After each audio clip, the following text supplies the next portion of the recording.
My mom has stage 4 cancer in her bones and in her breast. My dad's disease was 15 years, he died of ALS. I made a podcast about death, seemed like the thing to do. And if you're sad by all of this, well, you're gonna die too.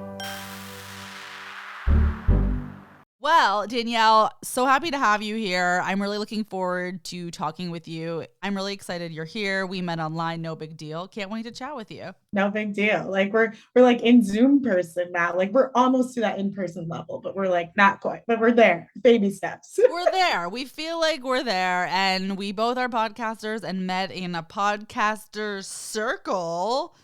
So that's pretty hip of us. And then we were like, hey, we have something horrible in common. Let's unfold this trauma publicly to everyone else. Right, exactly. I mean, why not? You know, strangers do it. Why can't we like talk about it and be like, hey, you have drama, we have drama, let's go, you know? Right. Is it drama or trauma, or is it both? Like, is grief more trauma or drama? 1, 2, 3, go. I think it's more drama, you know, that whole like, am I the drama? Like, I think it's like different levels, like trauma and drama can be at different levels of it, you know? That should be someone's dissertation, the differences between drama and trauma. I feel like drama is just like the sassier version of trauma. Like, drama just has a little flair. Okay, Danielle, what am I saying? Danielle, the first question that I ask everyone on this podcast is about their goldfish moment. And this is the first time you thought about or conceptualized death in some way in your childhood. Is there a moment that comes to mind when I say this? Goldfish moment. Did your goldfish die? Goldfish moment. Did it make you cry? I mean, I would say like my family never really strayed away from like talking about death originally. So I think like they didn't really say like what happens or anything, but I would say there wasn't like a specific moment per se. But I think like my mom would always say to me, like, you know, when I'm not here, I'm in your heart and just like different things like that. So I feel like that's kind of when I sort of noticed like what death was, like just kind of understood like, oh, you're not going to be here anymore. Like you're not going to be like in this present moment anymore. But it was never really like an aha, like this is really like that actually means death. It just kind of means like, oh, people just aren't here in your life anymore. Like they're still here in your heart, but they're not here in your life anymore. So that's kind of like at a younger age, I would say probably like 7, 8 kind of thing. Like when I started like losing people in my life, it made more sense for them to be like, hey, like this is kind of what happens. Right. This is kind of what happens. I feel you. And is there a memory you have of someone in your life dying, whether it was someone else's mom, like a neighbor, a pet? Like, does something come to mind in elementary school? Yeah, I would say so. Like, I actually like lost my grandparents at a pretty young age, like, and I lost like some of my family members like pretty back to back. Like, it was like 95, 97, like 96 kind of thing, like all in like a large time frame. And so I would say like when I lost my grandmother was like very, very different because it's funny enough because I've been going back to my childhood home and like reading different journals and like different things. And I had a journal entry when I was in elementary school to my teacher about like what had happened that weekend. And it was basically about my grandmother passing away. And it was me saying, like, oh, my grandmother was fine. And then she went back to the hospital and then she wasn't, kind of thing.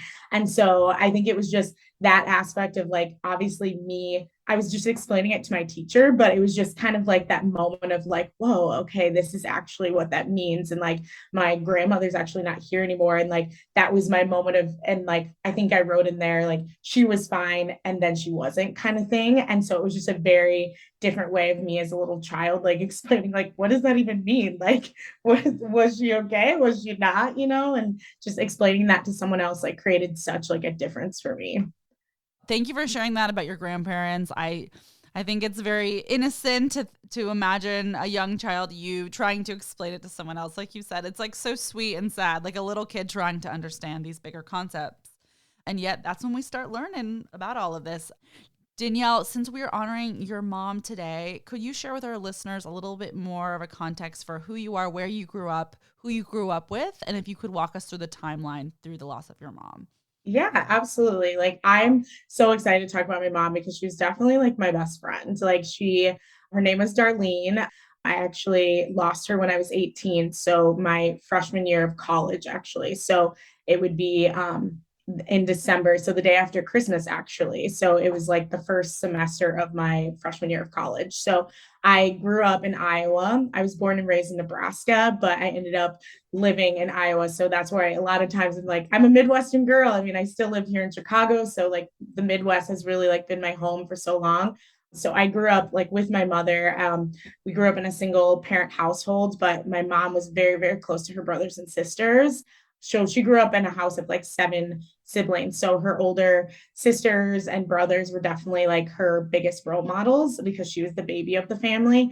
So I grew up with her, and then I grew up with my other family members. So like I was very, very close to my aunt, very close to my uncle. And then obviously, like I was saying, my grandparents growing up. So when my mom and I moved to Mason City, that's where I kind of lived out a lot of my childhood because I moved there in sixth grade from Davenport. So I moved there with my mom, and then my aunt was there for a little while, and then my aunt left, and then it was just my mom and I. So we just, had that whole like sisterhood, bonding thing. Like my mom was like, my biggest cheerleader, like just so exciting and a breath of fresh air in my life. And like I said, she was the baby of my family. So many people depended on her. Like she was incredibly loyal. Like she was very like a spitfire mom, like just all the energy, all the things. Like on my birthday, like every single year she'd wear a shirt that said like happy birthday Danielle, and just like we get super super excited and like write on my mirror and be like happy birthday Danielle, and just all these different things. And she was a fashionista as well, and that's definitely like where I get my fashion from, and like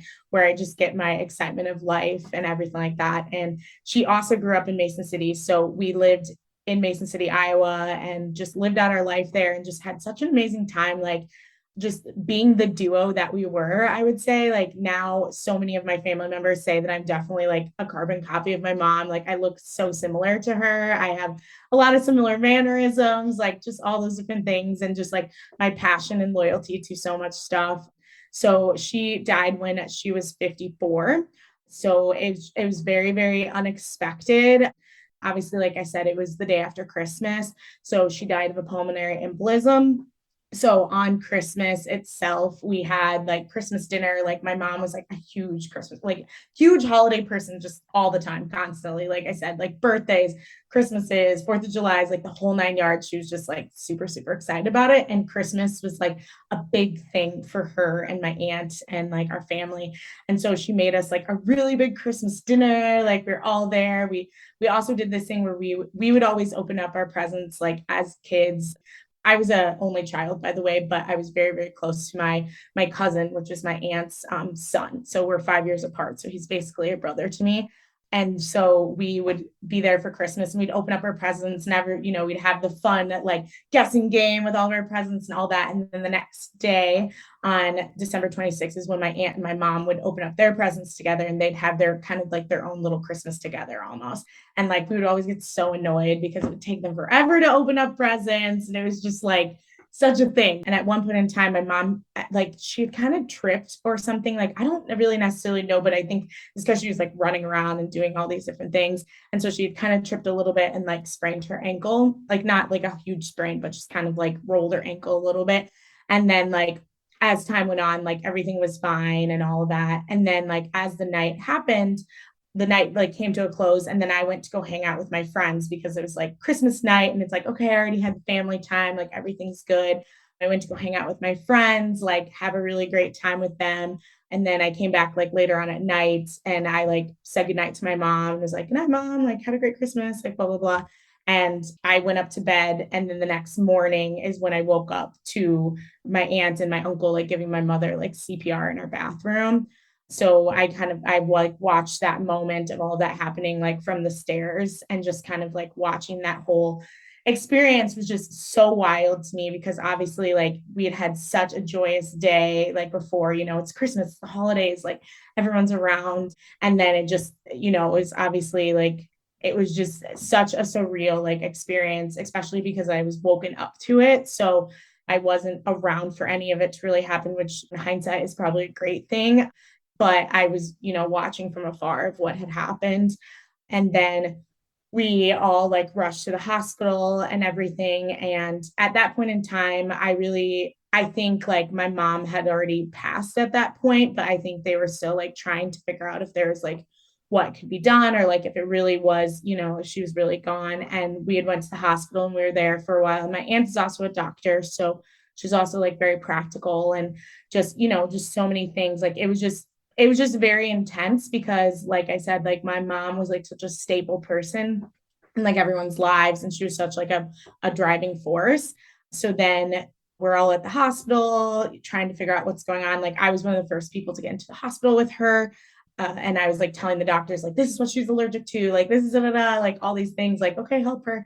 And then we were there for like a couple of hours, and then is when they came in and told us that she had passed. And so all of that. And then her funeral was actually on New Year's Eve. So it was again like very bookend, like Christmassy, Christmas Day, the day after Christmas, New Year's Eve, like all these like major holidays that we always found so much joy in. Like those are the times when tragedy like really struck our family. So yeah, that's kind of like the timeline of that, I guess. Thank you for sharing, Danielle. I think loss around the holidays is just particularly challenging, right? And yet we need to talk about it because there are people listening that is their situation and they will relate specifically. So I appreciate you sharing that. It's like, especially that your mom loved Christmas. That's really hard. And being 18, I was a freshman in college as well when my dad died. So of course everyone's story is very different, but I do in some ways relate to that age. It's like a hard age. We're just trying to figure out who we are, but you're an adult, but you're not. So I appreciate you sharing all of this. Danielle, what did the next few months look like for you? You have a very positive demeanor, a positive light around you. I'm sure that it's not always the case, but how did you get through those next few months navigating school, being an only child? Would love to hear more. Yeah. So it's funny that you asked that too, because I mean, I feel like I over the past couple of years, I've had to do like so much reflection on like what was I doing back then? Like what really was happening, because I mean, obviously like you going through trauma as well, you realize like there's a lot of moments that you kind of like, I don't want to say black out, but there's a lot of moments where you're kind of like, okay, I was just kind of on autopilot there for a while, like just got to get through, just got to figure this out. And like our family like motto is kind of like keep on keeping on. And so I feel like during those next couple of months, that's literally what I was doing. Like I was like, okay, keep on keeping on, like autopilot, gotta go. I still went to school and everything, which I think probably wasn't the best. Like it definitely wasn't the best. I did not like focus on school or anything. Like I was there, but my mind wasn't really there. Like I just went just to kind of go, and I didn't do therapy or anything. I just kind of like wanted to surround myself with my friends and family. I would say during that time, I really like seeked out the support from my friends, because like my family was in such like a broken place in the sense of like we had just lost a huge pillar of our family, that I really seeked out in the relationships of my friends. So I really tried to hang out with them a lot more. I was like around them. I kind of did that whole like, okay, I'm just going to act like nothing's really wrong. I'm just going to be in a lot of activities and do a lot of different things. And so that was kind of how that happened. And then I started kind of leaning more into my family, where then I started going and like seeing my aunt like every Tuesday. Like I would go drive like to her office, and I would like try to like work for her a little bit, or like be there, and like different things like that.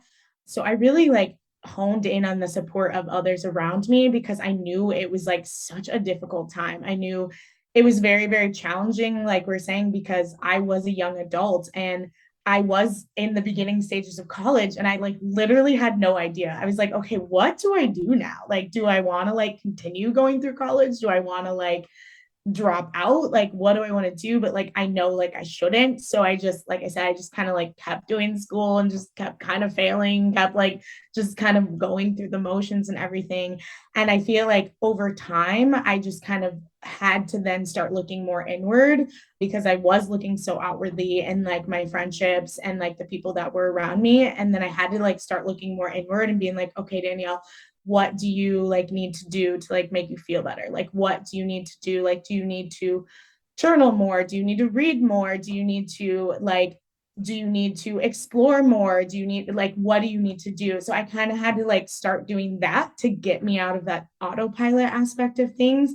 And then just actually like slowly starting to talk about it more. Because I think another part is that I wasn't really talking about it as much with my friends. And I knew, and I mean, I'm sure you've experienced this as well, like people who haven't went through a lot of grief or a lot of trauma, it's really difficult for them to talk about it with you, you know, because they don't want to bring it up to you, because they think like you're either going to start crying, you're going to start freaking out, or like something's going to happen, or like they don't want to upset you, or they don't want to say the wrong thing. And I think like saying anything is always great, you know what I mean? Like, and what I've noticed like from my friends over time, like even them just saying a little bit of something like, oh, how's it going, or like tell me about your mom, or like something like that, like maybe they're not getting like fully in the weeds, but I those pivotal little times throughout my life where my friends or family have asked me those little things has really like helped me become more positive about the situation, because I've had to talk about it, I've had to grow from it, I've had to learn from it like as I went along. So it was definitely like a learning curve. Like, I mean, like I said, I was definitely like an autopilot, like basically like a no feelings type of person. Like I just, everything was fun, everything's laughter, you know, blah, blah, blah.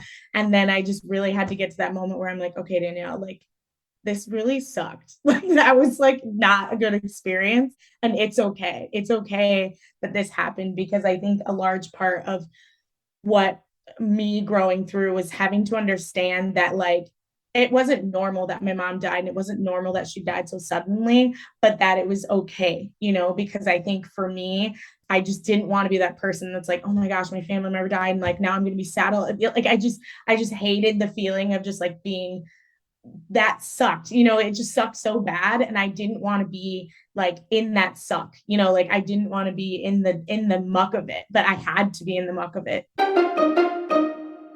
When you think of end of life planning, what comes up for you?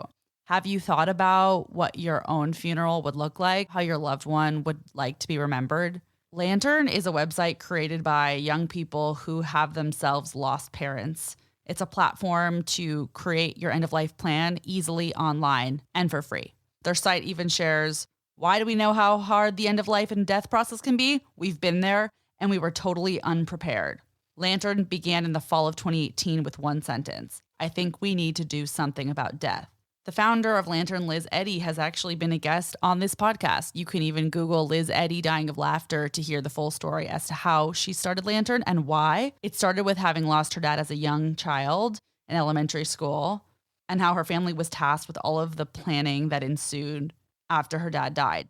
They've since built out an awesome team and developed Lantern as the public benefit corporation that it is today. So what you do is you sign up, you can create a plan. There's a free and paid option, and you can talk about planning ahead, managing a death, writing down all of your or your loved one's wishes, how they see themselves going, what they'd like to do, who should manage their social media, what are their account passwords, how can you make the transition just a little bit easier. Their website also has workshops and guides and additional resources on how to find a funeral home, life insurance 101, sympathy gifts, etc. I can't recommend this platform more, and I'll be offering a discount for your first time using Lantern, and I'll put that link in the show notes. So head over to lantern.co to learn more, or click the link in my show notes for this episode to save a little bit of money, and you know we love doing that if you would like to make a plan using a paid option to have the most thorough, responsible, and organized end-of-life plan possible. I've even done it for myself. I don't specifically have a terminal illness, but I'm interested in death, as you all know, and I've found that creating an end-of-life plan is a gift that I can give my loved ones, hopefully very far in the future. So thanks for listening and considering Lantern, and now let's pop back over to the episode. Yeah, definitely. I relate to being on autopilot. I relate to not really knowing what happened. I'm like, I remember, but I don't. That also comes as time passes. You're like, like what was I doing? But I think the human experience is so fascinating. And to even think that we can still be here today, we're still functioning, because for those listening who have just lost someone, I mean, it's just so all consuming. Understandably, it's, you know, the worst pain you'll feel, and it feels like, how will I ever move through this? How will I ever laugh again? How will I ever talk about this again? And yet you will, and you are, and I am. So Yeah. sentimental moment. I'm proud of us, sis. I know. I'm Yeah. proud of us. No, completely. Because it's like, it is that, and I don't know that, I think it's Kelly Clarkson where she's like, whatever makes you strong. Or whatever. I'm not even singing right now, but you know what I mean? Like, I feel like that moment is like, it's true. Like, you really have to have those moments that like knock you fucking down, but you get through it. Like, you get through it. And like, it's so hard to notice in the moment because you're just like, oh my gosh, like what my head is spinning. Like, I don't even know what to think. But you have to know that also like you have the tools within you to get you there. You have those tools within you, like even though they might seem like they're dark and like everything's like twisty and everything, but like you still have that like beautiful part inside of you that can get you to the other side and can help you push you to where you need to be. Absolutely. And even if you don't know what your tools are, we inherently are equipped with mechanisms that can help us get through. And even if that just means like, I am going to stare at a wall for 20 minutes before I leave the house because I'm overwhelmed, like that's a tool. Stare at the wall. I mean, I feel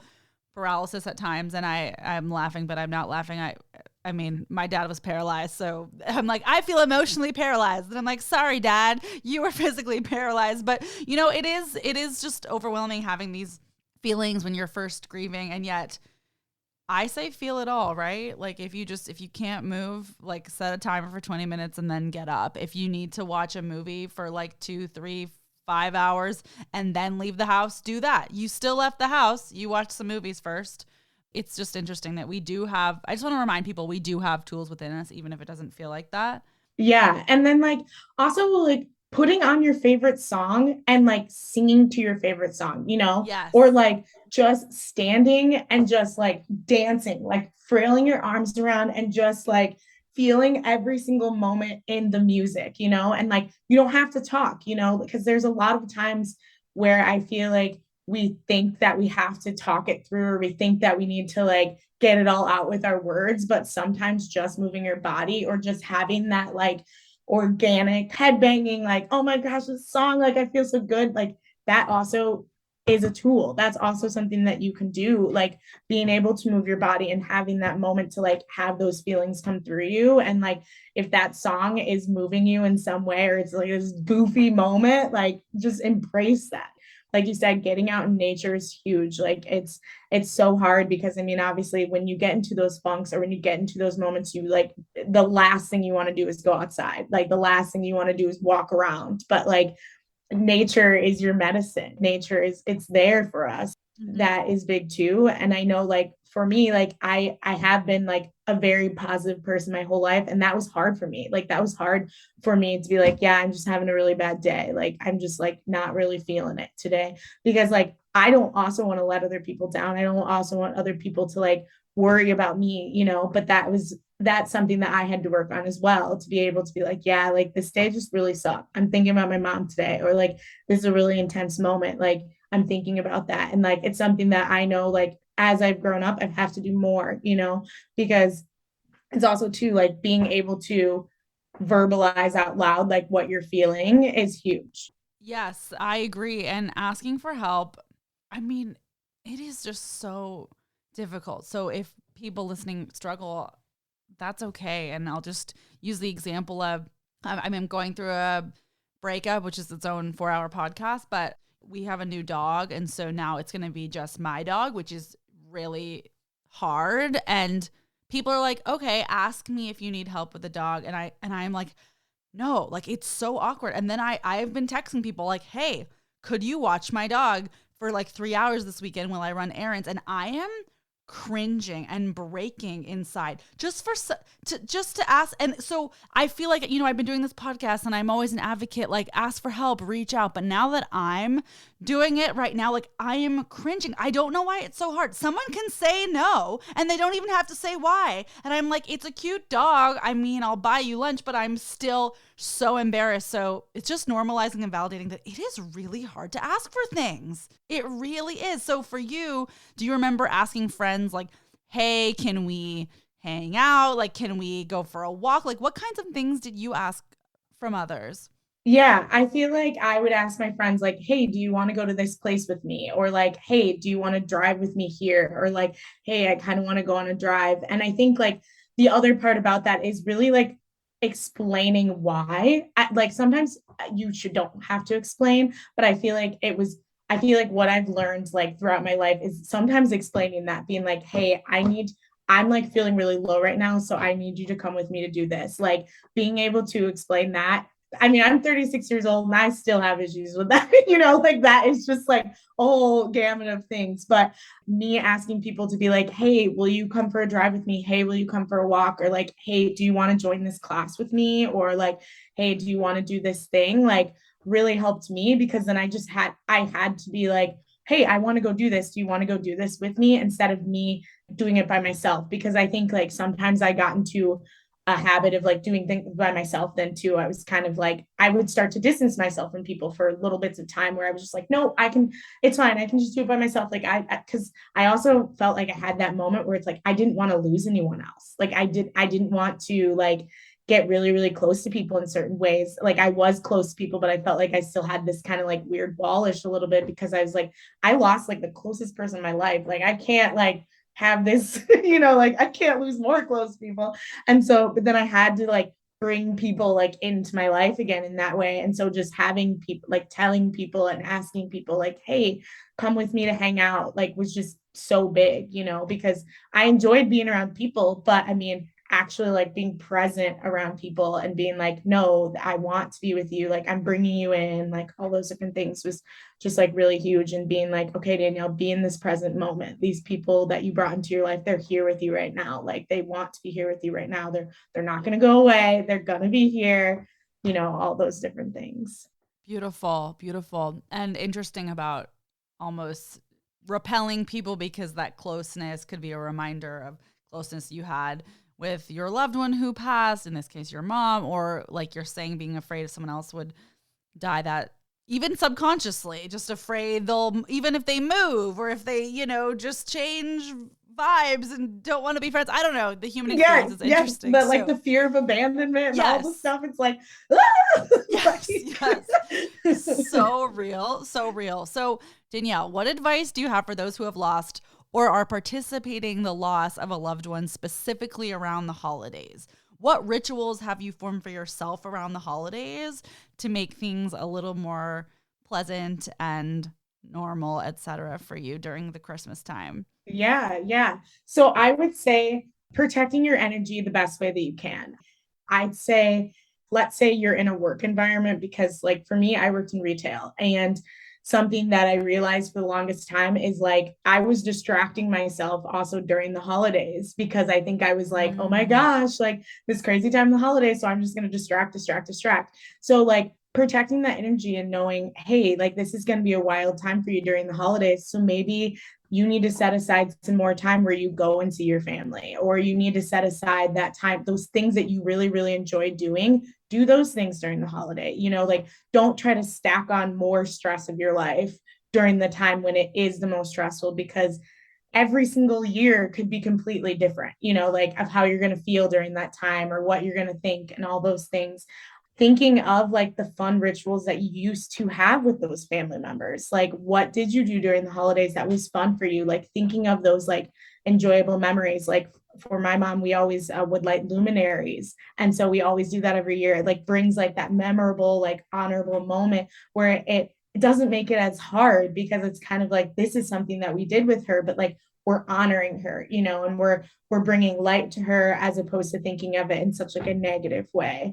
And then also like talking about it, like just talking about it to the others around you, and saying like, hey, the holidays are kind of wild for me, I'm glad that you're here, I'm glad that you're around me during this time, because that also helps you feel rich inside yourself. Because when you are bringing like positivity into other people and like explaining to them that you like love that you're here, it also makes you feel better, because you're kind of like, oh my gosh, I feel this warm and fuzzy, like we're feeling good, all of those different things. So I would just say pour into those things that give you energy during that time, because it can be a really, really stressful time, because you don't know how you're going to feel.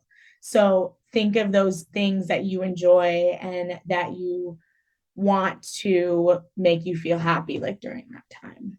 I love that, because I think maybe some people might be afraid to revisit the traditions they had with their loved one, but it might actually be a form of healing, right? And perhaps what your person would have wanted, and healing for you, or also, creating new memories as well.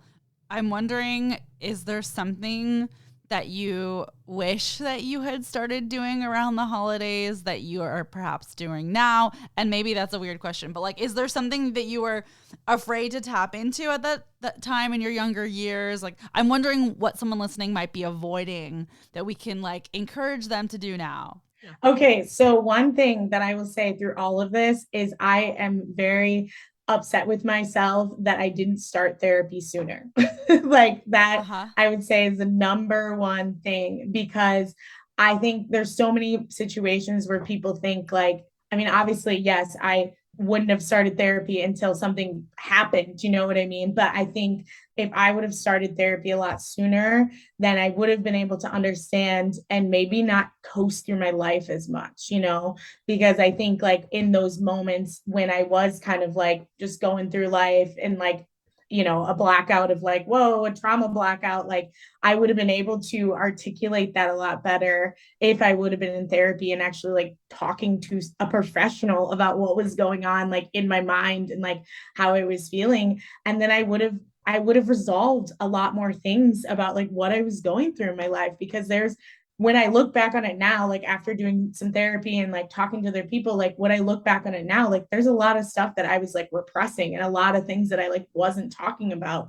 And I think like the sooner you're able to get into therapy and just like talk about it and just kind of like get some of those thoughts out would help like tremendously because then I mean, you're still going to go through some dark times, but just having someone else there to help you validate like what you're thinking and actually like put names to some things and have an outside party. Because even though, like I said, I was relying on my friends and family, like that's also really, really hard. That's hard for your friends.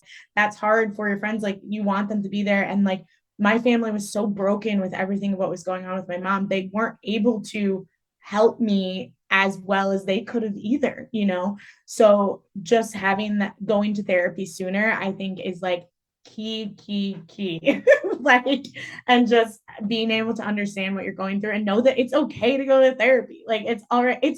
Therapy's cool. Like, it's not bad, like Yes. figuring out your feelings, figuring out your thoughts is okay. Talking to like an unbiased party that only knows what you're telling them and all these, it helps. It really, really does. And that's what I wish I would want to do sooner. And that's what I wish for anyone who's going through this or has a friend or that's going through it, like saying something to them, being like, hey, like, have you talked to someone? Like, in a non-judgmental way, just that small moment. Like I remember one of my friends once said to me, like, hey, maybe you need to go talk to someone, but I wasn't ready to go talk to someone at that time. But I remember that. Like, I remember him saying that to me, and that meant a lot. Like, it meant also that he was paying attention that, like, something was wrong.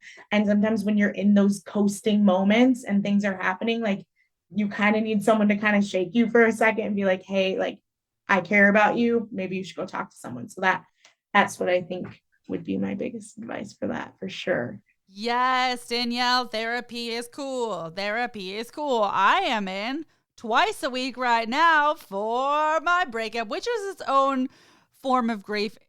It's so funny. I emailed someone. I've been like asking, people advice about breakups. I've never gone through one. We have been dating 7 years, so there's a lot of history. And I got this email yesterday from someone who I really admire, and she was like, hey, this is devastating. To be honest, breakups worse than death. This is gonna take a long time. And I don't actually agree that breakups are worse than death, but it was like funny and how direct it was. She was like, sis, I lost both my parents. Breakups, so much worse. This heartbreak, I'd rather lose my mom again. I was like, okay, that is not true. Losing a mom is worse. But it was funny because she was just like validating me, but like in a weird way. And I was like, lol, okay. Also, this makes me feel worse.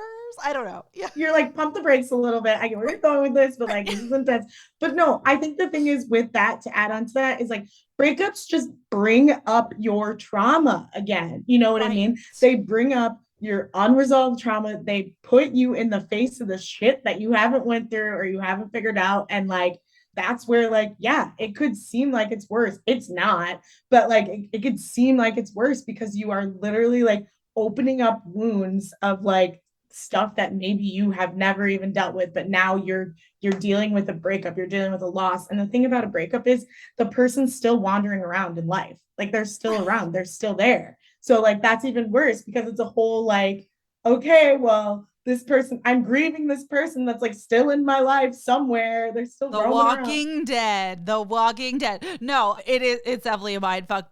Yeah, well, okay. To bring it full circle to grief specifically, I think the takeaway here is if you don't go to therapy or have regular communication with someone close to you in your life, I think it's probably best if it's a therapist. But okay, for whatever reason, you have some family friend or someone a little outside of your immediate circle that you can regularly communicate with, your other trauma in life will re-trigger your grief. So whether it's I mean, look, these are human experiences: breakups, moving, loss of job, loss of a friendship, loss of a pet, like some other shit is gonna come up in life at some point, and it will re-trigger your grief if you don't process these other things. So right, like losing my partner is not as traumatic as losing my dad, but also it's kind of like apples and elephants. Like it's just like, I mean, it also sucks, but you have to work through your shit in some fashion at some point,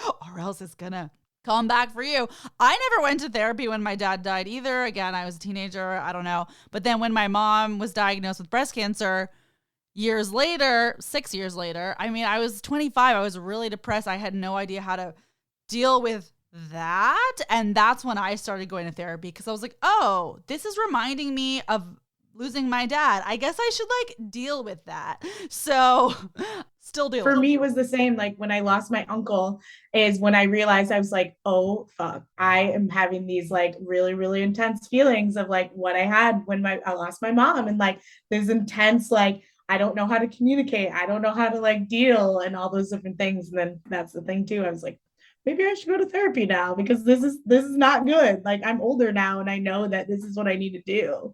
Mm-hmm. Well, good for us. We did it. We're doing Yes. it again. I've also taken years off of therapy. I don't think you need to be searching within yourself at all times. There's also times in life where it's like, I'm solid, so I'm not going to do as much self-help exploration. And I'm just say that because I'm a self-help junkie. So I could be trying to like better myself every day of my whole life. So then I have times where I'm like, okay, I'm going to like lay off. But now I'm back twice a week. So you know what? You go in and out. And virtual therapy is super rad. Like I don't have to drive somewhere. LA traffic's horrible. So, you know, for people who have less time, you have a kid, you have a really demanding job, or you just don't want to get in the car, the fact that virtual therapy exists is extraordinary. I thought I would hate it. Like I'm astounded that I've found that to work for me, and yet it has. So that's pretty cool. Yeah. And also that like it's okay to seek therapy if you haven't went through something super traumatic yet. Yes. You know what I mean? Like you can have it be preventative. You know, it doesn't have to be like something really major happened and then you're like, "Oh my gosh."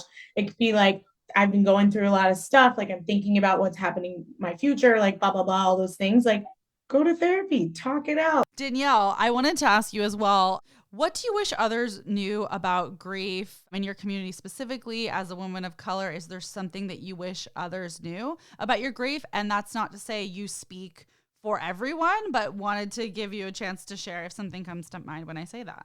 Yeah, I would say again, back to the therapy thing, because people, African American women, like, I mean, I grew up in that household. Like, we were very strong, very like, you know, we go through things, we keep on keeping on. Like I said, it's very like, you know, the emotions, like you still got to do it, you still got to do all the things, but like it's okay. It doesn't mean you're a failure. It doesn't mean you're shameful. It doesn't mean that you're not a great, amazing Black woman. You know what I mean? Like, it doesn't mean any of those things. It means that, like, you are doing what's best for you. You know, it means it's going to make you even stronger and better Black woman or a better, you know, whatever. And so, like, that's what I think the major takeaway is, because African American culture and all of it, like, it's not talked about to go talk about your feelings. Like, it's really not. I mean, obviously, like mental health and everything, like the cost of like and everything is so different as well in marginalized communities. So, I mean, I think just that being able to have a voice and saying that things are not okay and actually like speaking to your emotions and actually like knowing that you have to go talk to someone is huge because and that's okay. It doesn't just because you can't afford it or maybe you can like but still like seeking it out or seeking out whichever way because there are different like free communities, there's like group centers, there's like all sorts of different things, like there's so many different webinars that you can listen to, there's so many different free ways that you can get like mental health help. And I think it's just like the awareness of it and knowing that it's okay to seek help. I love that. Thank you for sharing that. And I agree. It's totally okay. And I like what you said about you're coming out stronger, right? Like it doesn't, going to therapy or asking for help is not a weakness. It's actually a way to make you even stronger later. And I think we can get caught up and we want to be the strongest version of ourselves right now. But sometimes to get there, even as soon as like, it could be even just a month or two away, but right now in the moment, if for whatever reason you don't, I like that you are normalizing therapy in African American culture and as a woman and as a human being. So thank you for that. Like we can still be strong. Like we, like we can be strong and it's all of it, it's okay. Danielle, because it is the Dying of Laughter podcast, is there a comedic moment that has surrounded your grief or your long arc of loss? Or it could be a moment that was just like so bizarre or uncomfortable where you just had to laugh. And if not, that's okay too. Yeah. I mean, I would say basically any time that I would have to tell like a boss or a coworker that my mother died, because I feel like just the way that I deliver it sometimes is very like, obviously I was able to talk about it on a podcast, but I feel like when you're telling like a coworker who doesn't really know you, and then they say something like, oh, what are you doing for Mother's Day? Or like, what are you doing for whatever? And you're like, oh, actually my mom died. Then you just kind of like keep talking and like people's faces are just like, wait, what the fuck? Like you kind of like drive by them with like your trauma and they're like, wait, like, either they just like don't say anything or they just sit there and like, oh my God, I'm sorry. I feel like, yes, that isn't that funny, but it's kind of funny to me because I just like, I feel bad, but at the same time, I'm like, well, I just had to tell you really fast. So like you didn't like keep going down this rabbit hole of like telling me and asking me questions about Mother's Day. Cause it's just like, oh, well, like my mom's not here anymore, but like sounds good. So I would say just like sometimes the way that I deliver it to people is just humorous because people are just like, wait, but Danielle, like what? Like, are you okay? And I was like, yes, I'm fine. But like, like I'm sorry that I just made you super uncomfortable all of a sudden. Like, I'm loving the imagery, especially of just a frozen Zoom face of the coworker being like, oh my gosh, oh my gosh. And then it almost feels like you have to take care of them. But then in these moments, like you and I are pretty confident about this stuff. So it's like, also sometimes I'm not going to take care of you and I'm just going to move on and see what happens. And they're like, wait, rewind. I'm struggling and they're struggling. And you're like, well, deal with it. But I'm glad that in a moment like that, you're sharing because then it's normalizing and reminding people that this is real. So I, at this point, I'm more used to the grief spaces. So I'll ask people something like when I meet them, if we're talking about where we're from and what we do, or if they're like, oh, I'm from New York, let's say. And I'll say like, oh, are your parents, if they're still alive, are they there? Or like, I'll ask them things like, oh, do you have family there if they're alive? And I'll say things like that. And some people are like, obviously they're alive, yes. And then some people are like, actually, no, they're all dead. Thanks for saying it that way. And you just never know what you're going to get. You never know. And that's the thing, because there are like those weird situations where people are kind of like, oh, and I was like, oh yeah, my mom died. And like my dad's not in my life. And people are like, wait, what? And I was like, yeah, that's my life. like, oh my gosh. I love it. I love it. Danielle, is there a book, film, or podcast that has either helped you with your grief or just that inspires you in day-to-day life? Yeah. So interesting podcast that I enjoy listening to also is the I'm Terrible, Thanks for Asking podcast. Love it. That is the best. But please tell us in your words. Yes, no, I just love it because it's just like so raw and real. Like, I mean, I know that like sounds like so cliche, but it's just so like just the fact that she even says like, I'm terrible. Thanks for asking, because you go through that. Like, it's kind of like what we've been talking about this entire time. Like having that Yes. moment of being like, yeah, I do feel like shit. Thank you for actually asking me. Or like, oh, okay. Do you want to actually know the answer of like the question that you asked me, you know? And I don't know. I just think she has such like a great approach to it. And I mean, she lives in Minnesota. So obviously it's like the Midwest thing. And like, and I mean, I'm not saying this as a plug to you and a like kissing your ass kind of way, but your podcast is also amazing too, because you have such a humorous side to it. And like, kind of like what you're saying, like at the end here, like death is also humorous, you know, and sometimes like the only way we can get through it is by laughing about some of the ridiculous stuff that happened, or like having the weird moments when it's like, oh, you know, when we went to that funeral, we were then all in the hotel room like drinking and taking shots to get to the next one. You know what I mean? Like those type of things, like that is actually like what happens. Like it's a human experience, it's real life. Like the human experience of grief and trauma and all of that is humorous and really, really sad. Like it can hold two truths. So I think like just both of those are just very, I love like both of those podcasts and those spaces. Love it. Thank you, Danielle. I love, yes, it's like, I like what you're saying about the two truth. It is so true. What is something or someone that makes you laugh? Let's see.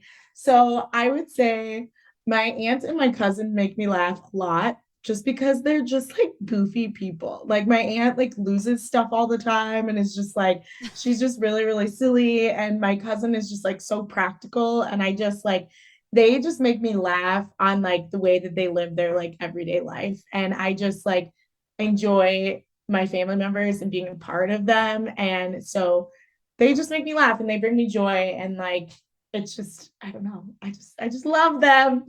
I love it. Aunt and cousin also love the quick imagery of just like the aunt losing things is already gold. I just love it. I love people that lose things. Also, is that me? Where are my keys? Jesus Christ. Where are my keys? Okay. Um, where are my keys? Okay, and then since I start the podcast off asking about death, I end it with birth. So when is your birthday? You don't have to say the year, but when is your birthday? What is a tradition or fun memory that you have or something that you like to do on your DOB? Yes. My birthday is May 4th. So it's May the 4th be with you. And you know, it's Yes. the day before Cinco de Mayo. It's right after May Day. I mean, it's a pretty good time. Taurus energy, all that. So I would say like something that I really enjoy on my birthday, like I really enjoy like going out to my favorite food place, like no matter where it's gonna, like I love food, like I'm obsessed with food, like I love getting my nails done. I also like am notorious for having like crazy wild birthday parties. Like I've had like bus parties and cruise or like boat parties, and just like getting so many friends together and doing like something enjoyable. Like I love on my birthday just trying to get as many people that I know together to just like enjoy a meal together, or just like have like a really fun time, because I just on my birthday I just really love laughter, and I just enjoy having people around me that make me happy. And it also has to incorporate dancing multiple times throughout the day. I have to dance like multiple times throughout the day. Either it's me dancing by myself or me dancing with a group of people or whatever have you be. I have to be dancing like all day throughout my birthday. Yes, dancing away. May the 4th be with us all. Danielle, do you have closing thoughts for our listeners and any remaining questions for me? Mm. Closing thoughts for the listeners is, you know, every single day is a new day. Like no matter what, we only have 24 hours in a day, but you can make that day be the best 24 hours of your life, no matter what. And just, you know, the whole saying of like live every day like it's your last, like it's true, you know, it really is true. Like hugging those people that you love, telling everyone that you love, just loving from the tips of your toes, you know, to the end of your fingers, like all of that.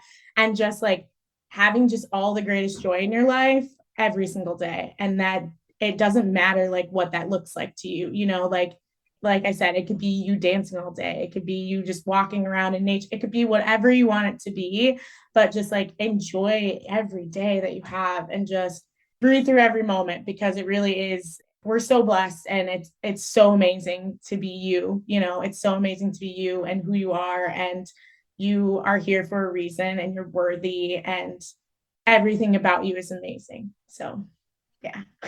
Beautiful. I got them chills. Listeners, you're amazing as fuck, people. That didn't rhyme at all.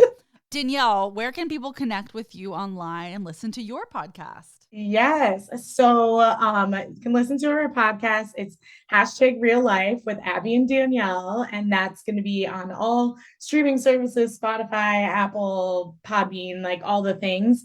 And Abby is spelled Abbie. It'll help you like find it a little bit easier. So you can find us on Real Life Pod AD on Instagram. We have real life podcast.blog. That's going to be our website. You can find me personally on my Instagram at dahill486. And then also I'm a social media manager. So if anyone needs social media help or anything, I am on Instagram also at It's Danielle Hill. So yeah, lots of socials. Fantastic. Danielle, this was such a social conversation. Thank you for being here though. This was really fun and sad, but mostly fun. I feel good about it. Yeah. Oh, well, and I feel like I said it before, but what I was saying is thank you for having me on here because it has been a blast. And also like what I was explaining to you before is like, this is literally the first time that I've talked about my mother's death, like publicly like this. I kind of like touch on it a little bit like on my podcast and different things. And so I just really appreciate you like giving me a safe space to talk about it and like you giving other people a safe space. Like, I mean, it really is special to be able to like share the moment with you and just like talk about something that is so traumatic, but also is our human experience and it's a part of our story. And so, yeah, I really appreciate it. Thanks, Danielle. And what's cool is I just want to compliment you on how open and easy this conversation felt. I mean, someone listening, they would never know that you don't regularly talk about this. And I say this just as a compliment to you. Like, you know, it's really cool that you shared today and also that you just shared that just now. So for someone listening being like, wow, Danielle's so open about this, which you are, you know, it's not easy to do. And yet you make it feel easy. And I hope this encourages someone else to share their story. Like you said, part of our story. So thank you again. It's easier. Yeah. That's easier. Yeah. You and we've been around, you know, we have some distance and it does get a little easier with time. It'll still always suck, but if you're in the very, very beginning phases, it's harder, right? It does get a little better each year. So just wait 10 years and you'll be totally fine. That's great advice to leave you with. Right, exactly. Good luck. You'll be good. Yeah, you'll be good. All right, thanks, Danielle. This was awesome. Yes, thank you. Bloopers. Oh, thank you for, excuse me. Blah, blah, blah. Okay, blah. Yeah. Wow, something really weird just happened tonight. Yeah, like something came out. Some energy was happening. Yeah, some energy was like, I think my dead grandmother was just like, I'm here too. Tell Right, Danielle exactly. about me. Yeah. Yodo, you only die once.